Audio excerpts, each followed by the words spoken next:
We have one of the most exciting panels here in Davos. We have an incredible group of people on stage. We have the folks who control the path of the next pandemic, much of the world's economy, whether the West survives, and based on the logs, how my kids are doing their homework this week while I'm in Davos. So we have a lot of influence right here. We're going to talk about democracy, we're going to talk about income inequality, we're going to talk about climate, we're going to talk about how companies are transforming. But first, we're going to start with the Secretary General. First, let me just do quickly introductions. We have the CEO of Pfizer, CEO of Uber, CEO of Anthropic, President of Alphabet and Google, and the CEO of Salesforce, and the Secretary General. We're going to start with the Secretary General. Secretary General, how are you? I'm fine. How are you doing? Wonderful. And how's the group doing? Good to see you all. Wonderful. First question for you. A lot of technological change. Yeah. It's been interesting to watch the war in Ukraine, where in fact, one of the most interesting technologies that has been most impactful has been drones. Tell me, as you see military changing, as you see AI coming, what to you is the most important change that will affect the balance of power in the coming years? Well, clearly, at the moment, it is the drone technology which is really changing the way we conduct these wars.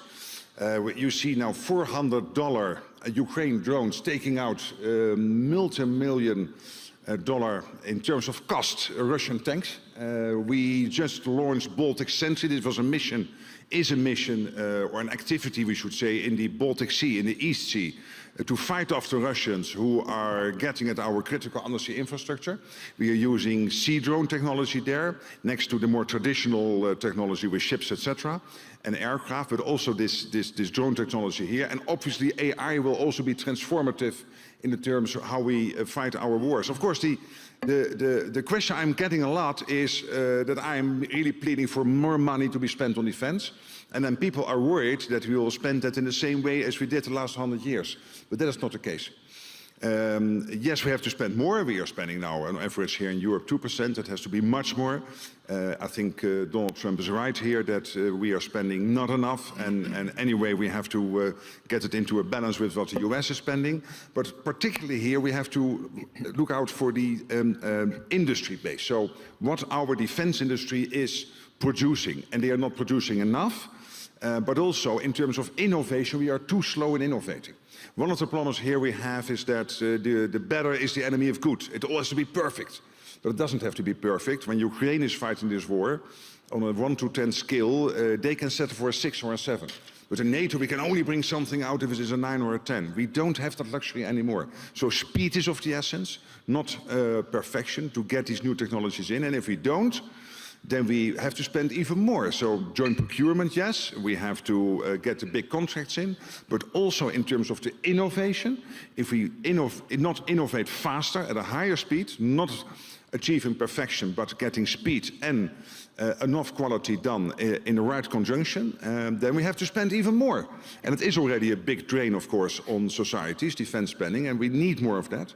So in that sense, technology is a crucial factor, Well, the speed of transformation is actually a wonderful segue, because when I look at this panel, which covers so many diverse areas of the world, one of the things that most people have in common is they are running businesses that are going to be radically transformed by technology. So Mark, I want to go to you.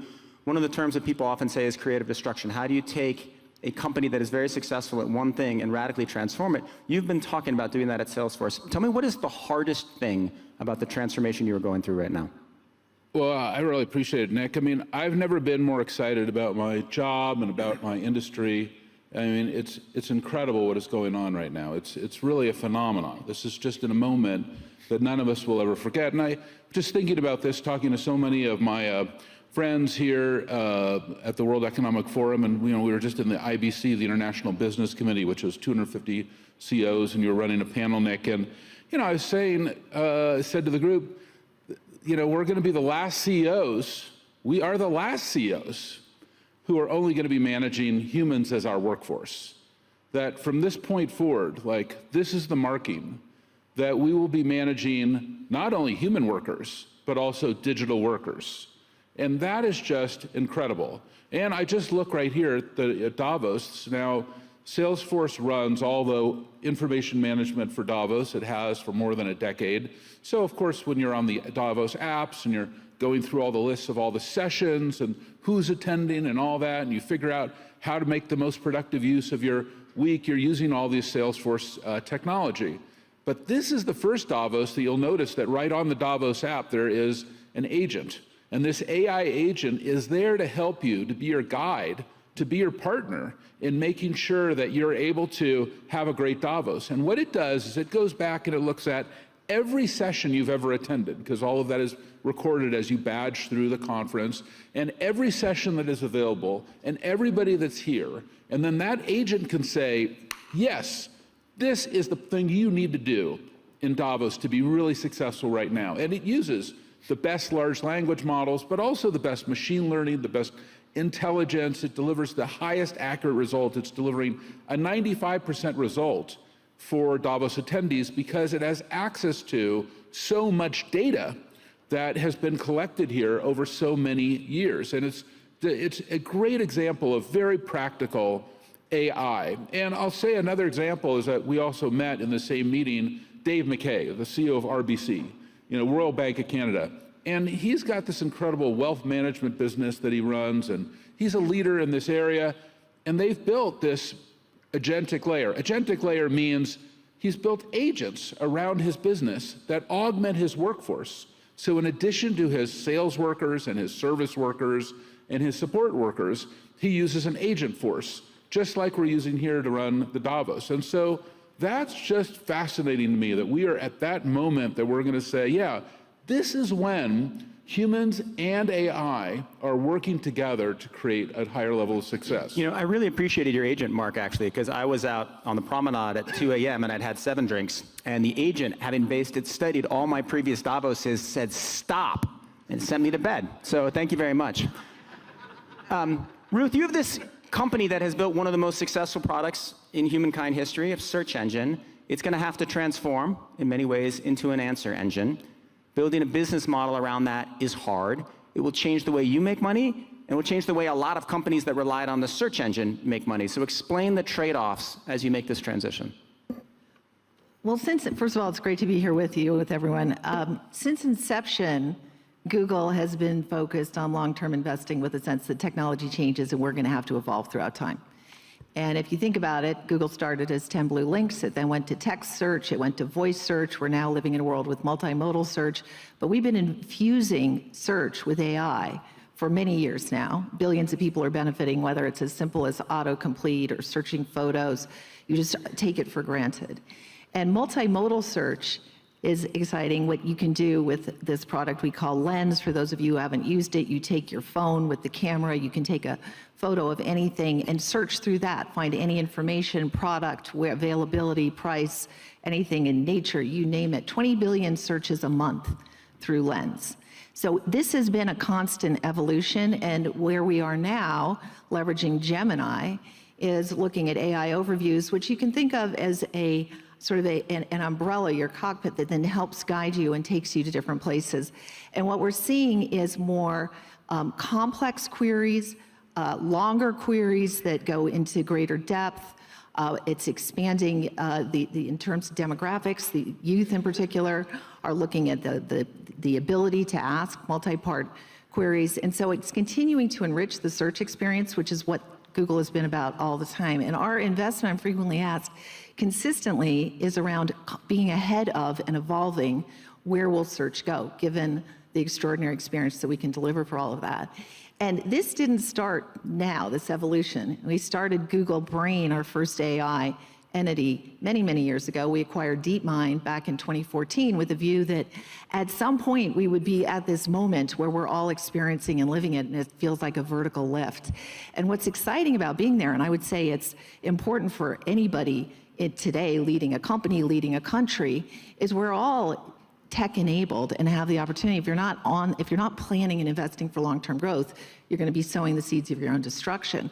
And so where we're sitting is an extraordinary position where we're leading in science and innovation. So we won, as an example, Demis Hassabis, John Jumper won the Nobel Prize this year for their breakthrough in science. It's where we view ourselves as looking at science at digital speed. AlphaFold, which is the greatest contribution to drug discovery. That didn't come out of just recent research. They've been working on it for quite some time. Greatest contribution to drug discovery, the work we're doing in quantum, where we had a breakthrough in quantum computing. You can do a computation in less than 5 minutes that previously or today would take supercomputers, the best supercomputer on the planet, 10 septillion hours to do, 10 and it's 24 zeros behind it. It's extraordinary what we're able to accomplish with science. And so we're already investing, to your question, on where the world will be next. Clearly, the majority continues to be in search, leveraging Gemini, what's that search experience, but we're also leaning into being the leader in science and innovation.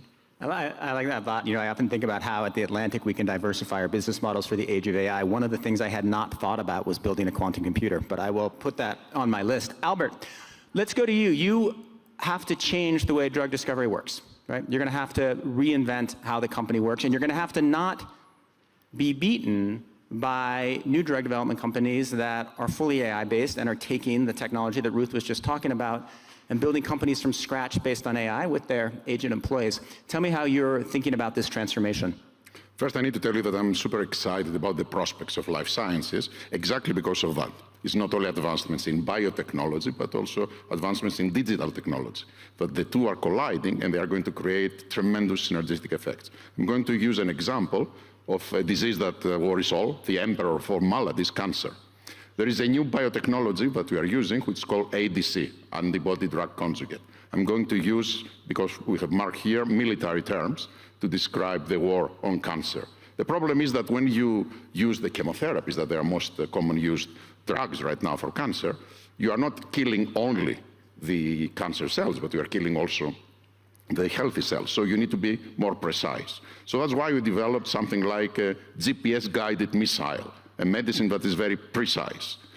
We try, first of all, to identify a target that will identify that this is what we want to kill and shoot. So, for example, a protein that it is more common in the cancer cell than in the healthy cells. One of the example, IB6, it's a protein, IB4, excuse me, which is a protein that is expressed in 90% of lung cancer cells. So now we know that this is the target. We know that if our missile sees IB4, we'll attack it. In order to identify targets, AI will make that process that usually was taking years, will take months. It's amazing, it's exponential, the improvement. Once we do that, now we need something that will be the GPS mechanism that will come and adhere to the target, this protein. So we need to bring an antibody that will go and click to this protein. And AlphaFold, which Ruth spoke about, and it is a good example, because also the inventors took the Nobel Prize this year, it is helping us to accelerate the design of these antibodies instead of years, months. Once you have the antibody, now you need a warhead for your missile. And that will be nuclear or can be tactical, depends on what is the cancer you need to kill. So what is the result of all of that? You link the antibody with a warhead, you release the missile, and will not explode on any healthy cell. It will explode only on the cancer cells. AI can facilitate each and every of these prospects. Whatever we can do with ADCs in 10 years, we can do with ADCs in 18 months now. Wow. Yeah. While you were talking about precision targeting missiles, I noticed that everybody on the panel was interested, but particularly the Secretary General. I know how to get his attention. Dara, you're taking your company, you've got all these drivers, you've created incredible jobs, folks who need side gigs, working class jobs. You're about to move into a new era where a pretty significant percentage of your fleet will be robotaxis. Pretty big change. How are you thinking about actually, I'm going to ask you the same question I asked Mark. What is the hardest thing for you to get right during this transformation?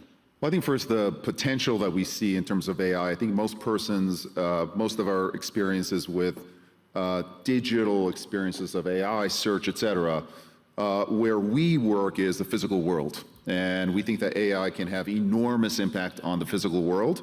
And ultimately, the future of transportation that we see is going to be autonomous, it'll be electric, and eventually it'll be shared as well. So congestion on the streets is something that can be controlled. And for us, the applications of AI are essentially passenger vehicles. Instead of having a human driver, you'll have a robot driver, and we're working with Ruth and Waymo and a number of other companies in developing this technology and really bringing it to market so that everybody can experience it. And then also there are applications in terms of package delivery. So you may see here these little sidewalk robots, serve sidewalk robots that are delivering your food. And then, of course, in trucking, we have a business, Uber Freight, that's connecting shippers to truckers. Those trucks eventually will be driven by robots as well. And the ultimate promise of AI is literally to save lives, right? It's today as we speak, this year, there will be 1 million fatalities on the road as a result of human error. And this digital driver is going to have thousands of lifetimes of driving to train, is not going to be distracted in terms of by texting, by watching TikTok, whatever. It will be a driver that's completely focused on the road. It won't have 2 eyes, it'll have 10 eyes and many different sensor types. So by definition, over a period of time, this driver is going to get better and better and better. And it will start to be more of a reality in our network. Our view is we're working with a number of partners, NVIDIA, Alphabet, Wabi, et cetera, to bring this technology to markets in a safe and responsible way. It's not going to get there tomorrow, and there will be a very long hybrid road where sometimes you're going to get a human driver, sometimes you'll get an AI driver or a robot driver. But fast forward 15, 20 years from now, the impact of AI in the physical world and the impact in terms of saving lives and avoiding fatalities is going to be enormous, and we want to play a big part in that transformation. Dario just said something. He said 15, 20 years. And talking to you here in Davos and talking to others, I think one of the biggest differences, you think things are happening much faster. Like, most everybody in Davos agrees that AI is coming, things are going to change. But when other people talk about years, it's changes that you talk about in months. And when other people talk about decades, it's changes you talk about in years. How fast is the world about to turn upside down? Yes. So, I would say that I think the thing that most distinguishes AI from previous technological revolutions is exactly the speed at which it's happening.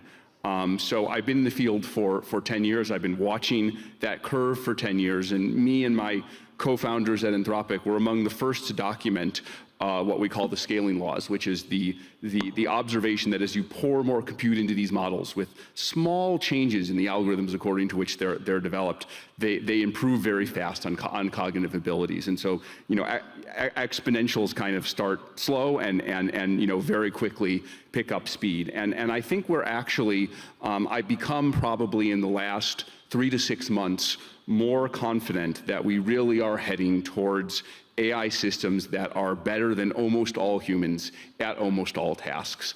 My guess, and I'm still not certain of it, but I think with some of the things we've seen with models starting to be as good as PhD students in areas like math and programming and biology, it is my guess that by 2026 or 2027, we will have AI systems that are broadly better than almost all humans at almost all things.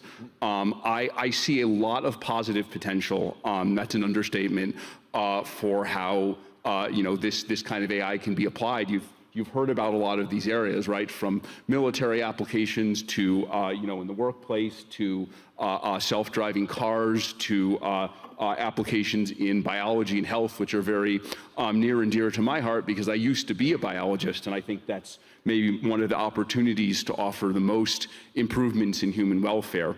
In line with the thoughts on longer timelines for self-driving cars, I think what is going to hold us back most in positive applications is the physical world and limitations on human institutions. So I wrote an essay about this transition, about powerful AI. If this really does happen, what will we be limited by? And so the term I used in this essay was marginal returns to intelligence. Economists talk about the marginal returns to capital, to labor, to land. A way we're not used to thinking about things is, what if we have millions of copies, I called it a country of geniuses in a data center, of agents that are better than humans at everything, what limits? Do we just immediately solve all of the world's problems? I don't think that happens. For example, self-driving cars are difficult. So I think we're going to be limited by the physical world, by deployment cycles, and often by laws. If we take the pharma case as an example, we still need to run clinical trials. There's still physics and biology, but I think the AI systems will get better at things that used to be late-stage clinical trials can become early-stage clinical trials. Things that used to be early-stage clinical trials can be done in vitro. Things that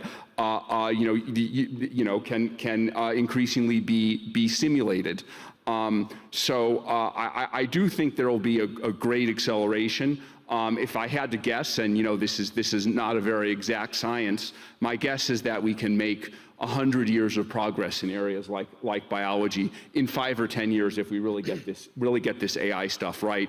If you think about what we might expect humans to accomplish in an area like biology in 100 years, I think a doubling of the human lifespan is not at all crazy. And then if AI is able to accelerate that, we may be able to get that in 5 to 10 years. So that's kind of the grand vision. At Anthropic, we are thinking about, what's the first step towards that vision, right? If we're 2 or 3 years away from the enabling technologies for that, the way we've been thinking about it is, all this describes productivity in the workplace, right? Even very high-end productivity for, cures for diseases. So we're working on something called a virtual collaborator, which is the idea of having, an early version of this, not necessarily smarter than a Nobel Prize winner, but capable of doing relatively high-end tasks in the workplace that can, open up Google Docs, that can use Slack, that can interact with its coworkers to perform tasks over hours to days, and that you only have to check in with every once in a while, like a manager would check in with an employee. Mark said, this will be the last generation of CEOs that only manages humans. We're trying to make that real. Secretary General, you want to jump in? Yeah, building on this, because what I'm seeing in my work, in my job now, is that what is holding us back in terms of speed of applying AI, exactly as you're saying, is the traditional structures, the bureaucracies. And basically you have 3 types. One, of course, is when there is no war, then the only way to leverage this new technology is to make sure that you work with small and medium-sized enterprises, with startups who are really leading edge here. So in NATO we have all these systems, Diana and the investment fund, etc., to make sure that you work with academia and with the startup sector. But it's not easy, because the system was used of building these huge tanks, huge fire jets, etc., and ships, what have you, and not implementing necessarily this latest technology. A second level is these what we call hybrid threats, which can be quite scary, these hybrid threats. It can be an assassination attempt on the boss of Rheinmetall. It can be a cyber attack on the NHS in the United Kingdom. It can be the jamming of commercial flights in the Baltics. And of course, getting at the critical undersea cables like between Estonia and Finland. And then there is a need to apply the latest technology fast. And I was happy to see that at least within the NATO system, we were able to do this. But then, of course, leading edge here, cutting edge is Ukraine. What they have to do is to implement every 2 weeks the newest technologies to stay in front of, in terms technology-wise, the Russians. But the Russians are copying what the Ukrainians are doing also in 2 weeks. So these technologies, including the use of AI and how we can speed up the bureaucracies to do this, is really key. And I'm absolutely optimistic, like all of you, when it comes to AI. But the question is, what is holding us back to do it even faster? It's AI and just one other question on AI for certain applications is the cost of an error, right? Part of humanity is its flaws. And we accept that humans are going to make mistakes, et cetera. Again, you go to these road fatalities. I think one of the questions in certain AI applications, defense may be one of them, certainly AI in the physical world, is how much better does that AI have to be than a human being? Is 10 times better enough? Is 20 times better? You look at Waymo, for example, based on their safety statistics, Ruth, how much safer is Waymo than human beings probably at this point? Meaningfully safer, but your point is Yeah, well taken. There is more forgiveness when it's a human driver. And so the question is, when a machine makes a mistake, when an algo makes a mistake, how does society look at that mistake and the cost of that mistake versus the benefits of AI coming into the fore? Well, society reacts very badly, right? As we've seen with self-driving cars, which are evidently safer. And the question is, will society change as more technology comes, right? Will there be a backlash? Actually, Albert, let me ask you this question. So what Dara is talking about is building much safer technology and facing a backlash. You built a product that was like the best product the world ever had and probably saved the lives of a bunch of people in this room, and there was a massive backlash. Is there anything you learned from that that will be helpful to people who are bringing in new technologies in the next years that will be useful? I'm sure you're referring to the vaccine, but it was not massive backlash. It was significant. It was maybe 10, 20% of the people. I can tell you at the same time, we received a lot of love from 80% of the people that felt that their mother or father is alive because of us. So let's put things into perspective. The fact that some of the voices are magnified through social media doesn't mean that they are the prevalent voice. But the example that you use is a good one, because AI also will face the same problems, and probably AI machines will create the problems to AI. They are the ones that they will spread the disinformation about it. And why? Because it's a very powerful tool.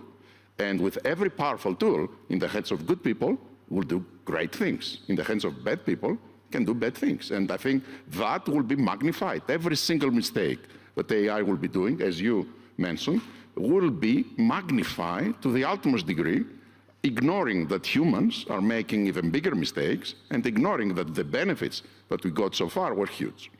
Ruth, can I ask you a big question that's quite relevant to this? So to me, the most interesting, I keep a list of unanswered questions in AI that I don't really know the answers to and that people disagree on. And the one that I'm most interested in is whether AI will make the world more equal or less equal. Will it increase inequality within countries, or will it do the opposite? My view is that technology made the world less equal, right? It rose all boats, but the folks at the top did better. What do you think will happen with AI? Will it condense and collapse income inequality, as some studies show, or will it exacerbate it, as others do? Yeah, it's an absolutely critical question and one we're extremely focused on. I think there's a tremendous amount of upside to capture, which will address this productively, but there are execution risks that we all need to be focused on. So what we get really excited about is it's in health, it's in education, it's the economic upside. We've talked about health already to an extent, but just to expand a bit, with AlphaFold, as I said, what the team did, what Demis and the team did, is predict the protein structure for all 200 million proteins on the planet, which is the building blocks for human life, and that's why it accelerates drug discovery. They then open sourced it. And so we now have 2.5 million scientists around the world, 190 countries, unleashed to use this extraordinary breakthrough for drug discovery. And so the ability to address disease, all forms of diseases, and do it at, as I said, at digital speed is absolutely extraordinary. And what does that do to address illnesses everywhere on the globe? The other, very much more direct to your question, is early diagnosis of disease. Early diagnosis is one of the most important elements in survival. And for me, this is personal. I've had cancer twice, and I know I was one of the very fortunate ones who went to one of the best hospitals on the planet, Memorial Sloan Kettering, and I had early diagnosis. Not everyone does. 40% of people in the United States will be diagnosed with cancer in their lifetime. Globally, there are other diseases that are actually killing people before cancer does, which goes back to my first point. Early diagnosis is key. Google years ago developed with AI the ability for early diagnosis of metastatic cancer. Started with breast, went to lung. I spoke to my oncologist about it, and he said the only way to democratize healthcare is with AI, because it means anyone, anywhere, will be able to have the same high quality early detection that I had. And what we're already using today through Google AI, the research that we've done, is early diagnosis for tuberculosis. 30 to 40% of cases of TB go undiagnosed because they're in the global south or in poor communities across the United States. That is already happening today. That is not a tomorrow.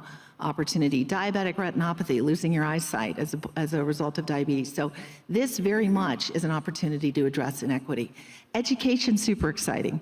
In Africa, the average age is 19. Spoke to one minister who said, by definition, half of our population is under 19. We don't have enough teachers. And if you can't educate your kids, you can't address that opportunity gap. You know, I grew up, my parents always said, education is your passport to freedom. We firmly believe that. And what we can do, and what the minister pointed out, is AI is operating leverage for the teachers, and it also enables students to get taught through AI, which is extraordinary. The problem, the execution challenge, so I talked about cancer. Well, cancer early diagnosis is one part of a broader ecosystem. In some places, this may be an equalizer. In the United States, it'll be an equalizer if you have a doctor who otherwise couldn't deliver, because you can then go somewhere else for chemo and radiation. But that is not true everywhere in the world. So you need the full ecosystem to develop. The other really important point, probably the most critical, is that a third of the planet is still not connected, is still not online. So they don't have access to the magic that we're talking about here today. And then you go to the economic upside. The economic upside is profound. The estimates are wide, they're in the trillions. But again, if you go under the cover, the execution issues are what we're really focused on. Now, it's encouraging that the data say, economists at MIT, at Stanford, that it is the early entrance to the workforce and lowest skilled jobs that may benefit the most because you have a tutor by your side. That's a positive. More jobs are created historically than destroyed in tech transition. That's the good news. The bad news is when your job is the one that's eliminated, it becomes very binary very quickly. And so we're doing quite a bit of work, as are many others, on workforce empowerment, for workforce training, getting people ready for what those new jobs are, and there are extraordinary jobs that are available, but that's something that we cannot take for granted. And the final point, wherever I travel around the globe, what I hear from global leaders is they want their country to be a part of the digital transformation because they see these upsides, the economic potential, the potential around healthcare, education, agriculture, you name it. And so that's what we're trying to do, is make sure that we're partnering up globally in the right way, but execution definitely becomes key. And some of the comments today, I very much agree. At the end of the day, the upside opportunity is so profound that we need to collectively make sure we're mitigating on the downside. We can't miss it. This is a very optimistic panel, so let me try to change the mood a little bit if possible.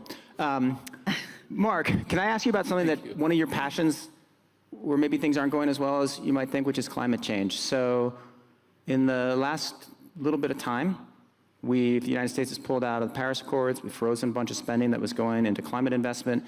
It seems, in fact, we're sort of transferring capital from climate to crypto, which maybe isn't the best use of energy resources.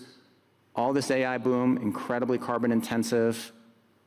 Are we going in the wrong direction on an issue of paramount importance where we're already having a lot of trouble?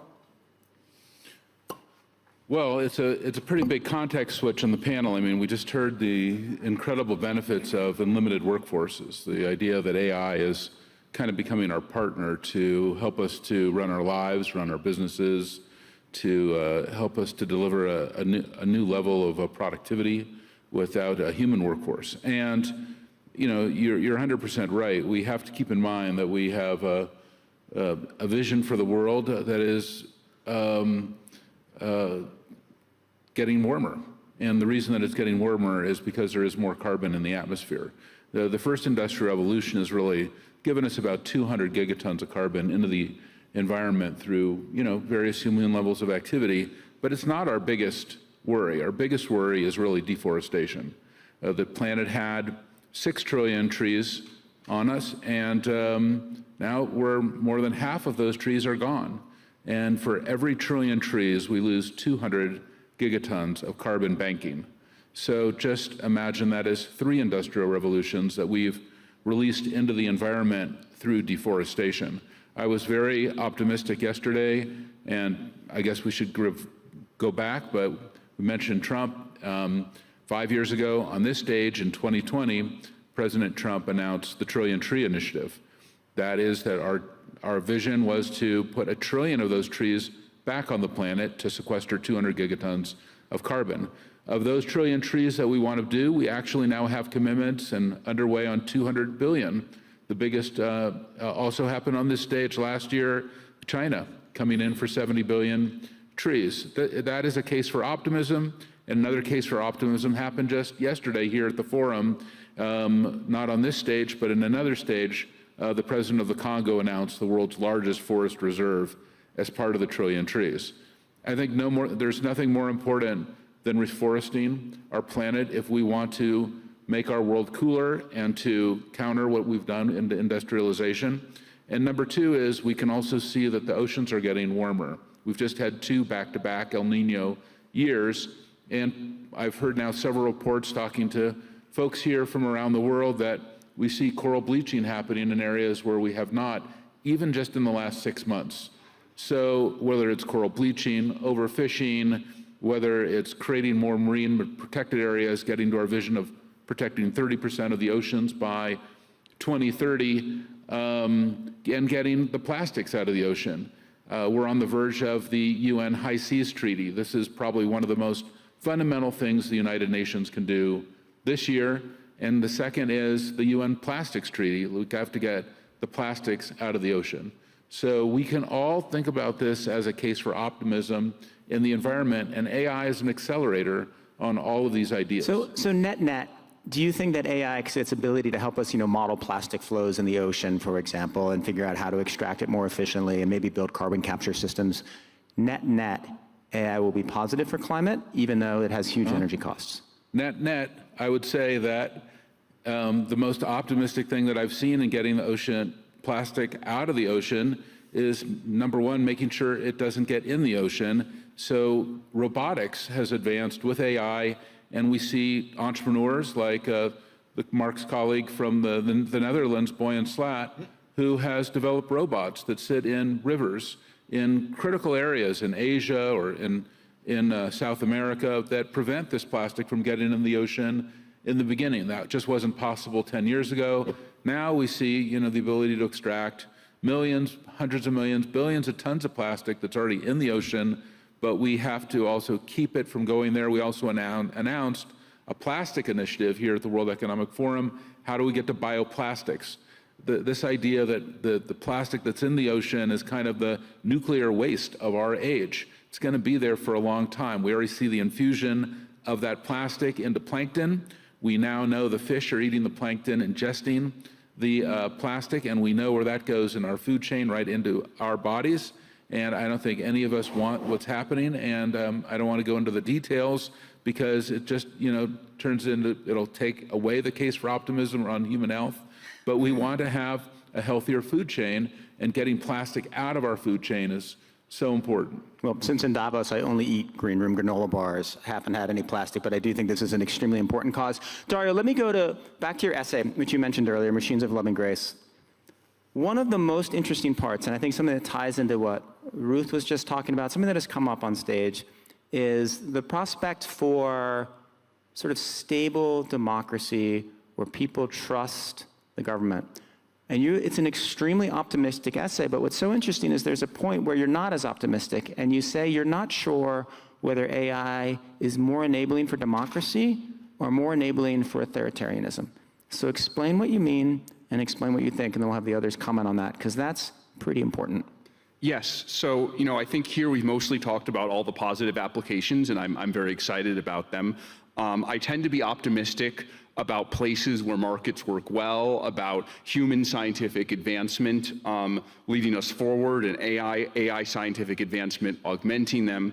I think places where I'm less optimistic are around the political system. If we look at the last 100, 200 years of history, there has been sort of a trend towards, democracy being more ascendant, democracy being more dominant, but it's been an extremely noisy trend, right? If the moral arc of history is long, this is perhaps the longest part of it. And so this is one of my deepest worries. If we go back to the country of geniuses in a data center, which I think, we will likely have in 2 to 3 years, imagine what that country of geniuses in a data center could do in the hands of an autocracy. We take 10 million, virtual minds that are smarter than any Nobel Prize winner, and let's say put them in the hands of China. What could they do in terms of a surveillance state? The power of dictatorships has traditionally been constrained by the need to have humans who carry out the will of the dictator. That has limited how terrible the dictatorship can be. There is a chilling possibility that AI could remove some of those limits and make possible something like a 1984 or darker. On the international stage, is it possible that AI could drive these very powerful drone fleets, or this all-seeing ability in terms of intelligence analysis that could give autocracies an advantage against us? So I think this is one of the most important issues for us to attend to, because I think, unlike the positive benefits, which take work, but the wind is at our back, this is very serious, and I'm not sure it's going to go right. Very quickly, because a couple people want to jump in. Is the fear that AI in the hands of a dictatorship is more useful and powerful and entrenches them more than AI in the hands of democracy, or that there is something about the nature of the technology that creates instability that then leads to likely dictatorship? I think both. I'm worried, I think, both about kind of the international side of things, like, will autocracies get ahead of us? Will they be able to do this better than us? And I worry about internal constitution as well. So, one worry I have is AI stabilizing to autocracies and destabilizing to democracies. I think we can fight that. Some of the ideas I've had, and probably over the coming year, we as an individual company will work to try and promote these, is, can AI improve the quality of democratic governance? One area is public services. Many public services are not delivered in a technologically sophisticated way. Can we use AI to reinvent democracy, to inspire citizens that their government is doing things, I guess, efficiently, to use a modern language, but is also delivering robust services and making their lives better? Can it do better at enforcing and augmenting people's lives? Can it lead to better deliberative decision making? About a year ago, we did some research with something called the Collective Intelligence Project, which was focused on collective decision making. Can AI allow people to debate and discuss with each other and come to the truth better? Can it summarize positions? Can it encourage better processes of democratic deliberation? Can AI be involved in the system of justice? Again, we have to be careful with that, but can it be done in a way that enables us to give the same rights to everyone in a more uniform way, right? Can AI enhance the promises that democracies make to their citizens, in order to do a better job of kind of delivering on the ideals that democracy represents? All right, Ruth? I think there's so much important content in what Dari said. I just want to double click into a couple of points. First, it's imperative that the West stays ahead, that the U.S. stays ahead with all that we're doing with AI, because the best approach is to have the strongest defense be ahead. And that's what we've done as an example with cybersecurity. You need to be ahead of those who might want to disrupt, take things down, an attack in the wrong way. And so that requires a pro-innovation regulatory environment that doesn't put sand in the gears. We need to be bold and responsible, but we need to make sure that we have the ability to maintain the lead. Currently, we think the U.S. is ahead in models by at least a year, in chips by at least a year. But if we were here a couple of years ago, that gap was wider. It is narrowing, and we cannot take for granted that we will continue to be in the lead. That is point number one. Point number two is a geopolitical point. And I would say there's an issue that's actually present here today that fortifies for the concerns that Dario's raised. I've already noted that wherever I go, what I hear from heads of state is they want to be part of the digital transformation. What I didn't say is they want to work with companies in the U.S. They want to be aligned with the West, the values, the products, the services, the uplift that we provide. But they're also very clear that in the absence of us being there, they will be part of the digital transformation and they will partner elsewhere. And so I think it's imperative when we think about, for example, U.S. policy, the AI diffusion rule that came out a couple of weeks ago, how can we engage and work with our allies globally? It's about the technical infrastructure that enables the product solutions that reflect Western values. It's about the education that you can then also provide. So I think those are really key. And I absolutely agree with Dario that we should each see anyone running the public sector. There's a massive opportunity to deliver better services more efficiently in a way that says we are working for you.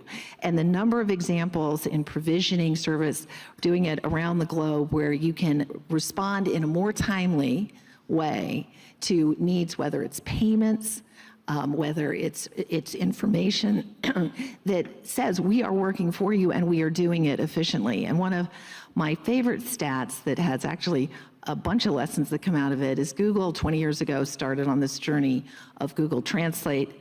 We now translate in 260 languages. We added 110 languages in the last 6 months alone as a result of AI.